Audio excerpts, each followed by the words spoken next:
बिना क्षीर यही केवे पोड़पिठा बनई कि जदि बनी ना चलतु आज मुझे सहित गोटे रेसिपी वीडियो शेयर करछि।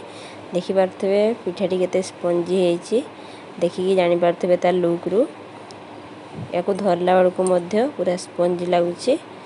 तो पोड़पिठा पई एपटे मु आगरु बिरी आ चाउल को बाटिकी रखिछि आण आउ एपटे आण रे पकेया पई किछि गुड़ को अल्प कि पानी देकी मेल्ट करनबा एपटे पिठारे पोड़ पिठारे पकेया पई अल्प किछि बादाम को मु छड़े नेछि भाजी की एपटे किछि काजू आ किशमिश को मध्य भलो भाबरे बाछिकी रखी नेछि गोटे प्लेट को।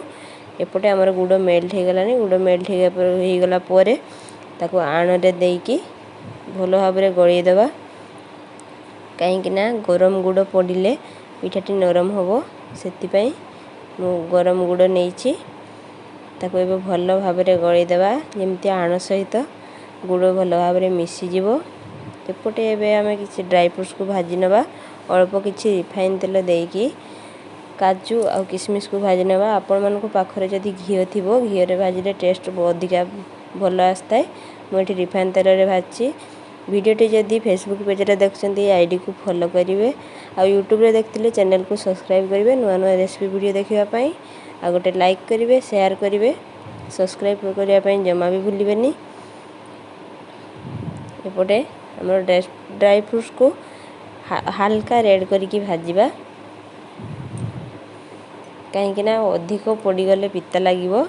एबे याकू प्लेट रो खोली नबा देखि पारतबे को टाइप रो भजा आइची हल्का रेड अधिक लाली नुहे हल्का की भाजीबे। आउ एपटे काटिकी रखिथिबा किछि नडिया को मध्य भाजी नबा लेकिन नडिया टी भाजी देले तार जो नडिया रो बासना सेटा होबनी सेति पई अल्प किछि नडिया रखछि पिठा ऊपर देवा पई आ अल्प किछि नडिया मु छोट छोट काटिकी एपटे भाजी नेछि। नडिया को मध्य काजू किशमिश भड़ी हल्का रेड करके भाजीबा काहेकि नडिया अधिक भाजी हेले पाटिकी पिता लागिवो। एपटे आण देयर नडिया सब को मध्य पकेई दबा मु तो एई भଳି भाबरे करछि आपण माने जंतुणी घर की पिठा करंती पोड़ा पिठा ना एई भଳି भाबरे गुळी की निश्चय कमेंट रे जणैबे। एपटे याको भलो भाबरे मिसई दबा हल्का किछि एठी लूण ऐड करिवे। एपटे गैस रो मु करे बसे देगी 2 चामच हबो रिफाइन तेल देइछि। एबे भाजी के रखिथिबा बादाम किछि आण देर पकेइबा टेस्ट पई बादाम को पकई सारला परे भलो भाबरे गळेबा आण को जेते गळेबे पिठाटी सेतिकी नरम हबो।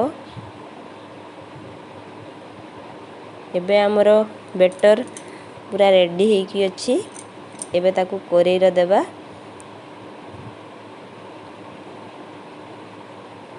कोरे भलो भाबरे गरम होला परे बेटर को मु एठी 2 ताटिया बेटर देइछि कोरेई रे।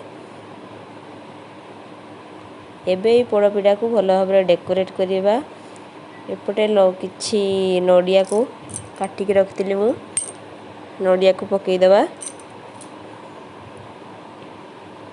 आपण माने चाहिले आउरी किछि ऐड कर परिबे ड्राई फ्रूट्स मो पाखरे एतिकी अवेलेबल थिला सेति में मु एतिकी ऐड करछि। या परे भाजी की रखिबा काजू को किछि पकेई दबा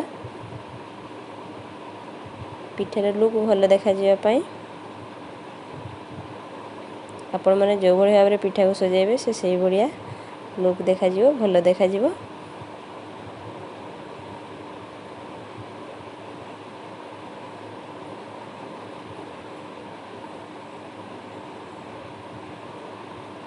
काजू और बादाम अल्प किछि पकेई देइछि किशमिश मध्य किछि पकेई देइछि।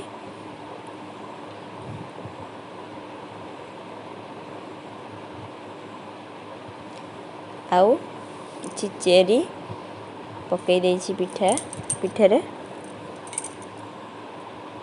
पोड़ा पिठाटी को जेमिति डेकोरेट करिवे से सेमति देखा जिवो ତେଣୁକରି ଆପଣମାନଙ୍କ ପାଖରେ ଯାହା ଆଭେଲେବଲ୍ ଥିବ ଆପଣମାନେ ସେଇଆ ପକାଇବେ। ଏବେ ଆମର ପୁରା ରେଡ଼ି ହୋଇଗଲାଣି। ଏବେ ତାକୁ 10 ମିନିଟ୍ ସିଝିବା ପାଇଁ ଛାଡ଼ିଦେବା। ରେଡ଼ି ହୋଇଗଲା ଆମର ପୋଡ଼ପିଠା। ଆପଣମାନେ ଦେଖିପାରୁଥିବେ ସ୍ପଞ୍ଜି ହେଇଛି। ହାଲକା ଥଣ୍ଡା ହେଲା ପରେ ତାକୁ କରେଇରେ ଖୋଲିବେ, କାହିଁକିନା ପୋଡ଼ପିଠା ମୋଟା ହେଇଛି। ରେଡ଼ି ହୋଇଗଲା ଆମର ବିନା କ୍ଷୀରରେ ପୋଡ଼ପିଠା। ରଜ ତ ସରିଗଲାଣି, ନେକ୍ସଟ ରଜ ନହେଲେ ଆଉ କେଉଁ ଦିନ ଘରରେ ନିଶ୍ଚୟ ଟ୍ରାଏ କରିବେ। ଭିଡ଼ିଓଟି ଭଲ ଲାଗିଲେ ଗୋଟେ ଲାଇକ୍ କରିବେ, ସେୟାର କରିବେ, ଚ୍ୟାନେଲକୁ ସବସ୍କ୍ରାଇବ୍ କରିବେ। এইଭଳି ନୂଆ ନୂଆ ରେସିପି ଭିଡ଼ିଓ ଯଦି ଭଲ ଲାଗେ ଆମ ଆଇଡ଼ିକୁ ଫଲୋ କରିବେ। ରହିଲି, ନମସ୍କାର, ଜୟ ଜଗନ୍ନାଥ।